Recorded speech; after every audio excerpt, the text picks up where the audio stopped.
What's going on, guys? In this video, I'm going to walk you through the process of setting up your schedule. So for your shop, your personnel, you want to manage your schedule when it comes to man hours, because it lets you know how many hours are allotted for that person within that month, and it gives, when you go in and pull your reports, a much more accurate snapshot of what is going on. If you haven't watched the previous video on how to put personnel into Work Center, I would recommend doing that. That link is up there, or you can check it at the end of the video and then go back and watch it. But aside from that, in this one, we're going to use a different T code. The T code will be in the description below on how to navigate setting up your work schedule. So there'll be a few things that you need to know ahead of time. One, you'll need to know what's going on with your personnel, whether it be they're taking leave, what danzas you have going on that month, what field exercises may affect what is going on, things of that nature, because we know that all the time when we go to the field, it doesn't always revolve around maintenance. Sometimes it's just doing training. So we need to make sure that we're capturing that so that we're not getting dinged on our hours. So let's go ahead and jump on the computer and let me walk you through this process. All right, guys, so we're going to go into our Work Center schedule. And as you can see, this is in PP61, by the way. PP61, Papa 61. First thing you need to have is your Work Center. So we're putting in the operational Work Center so that it is only the personnel that I'm worried about managing. And then you can go down and look at the shift plan status. You can do target or actual plan. You can do a current month, previous month, subsequent month, or you can choose the actual period that you want to work with. So we're working with the current month, and we want to make some changes. You can display it, but if you go in and change mode, it gives you the option to change it. I don't see the point in using display, but that's just personal preference. Now, as you can see, we have all the days within this month of May.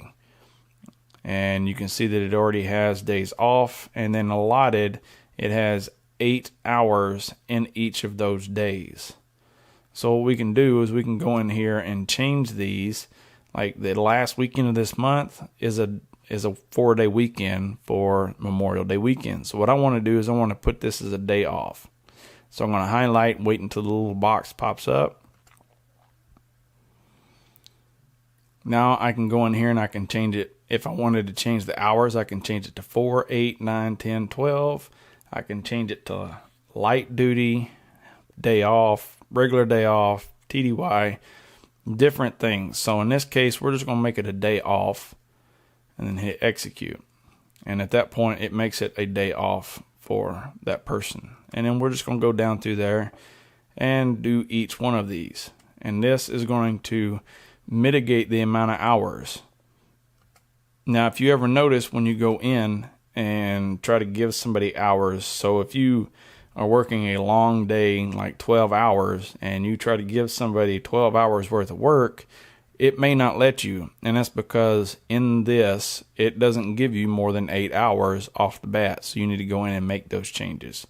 So that's things that you need to look at, and consider when you're setting this up, and look ahead. This just makes your life a lot easier in the beginning. All right, so the reason that this is important is because it is giving you an accurate snapshot of the actual days that you plan on having to work. So you might have a person that is allotted 160 hours. This is a random number, 160 hours for the month, right? So they're allotted 160 hours. That's 40 hours a week. Well, if you take days off and you don't allocate it on here, that time that they don't get productive direct hours or indirect hours is going to count against you because you're not allotting for those. So this is an important piece to make sure that you're capturing that. And just make sure that you are accurately capturing it.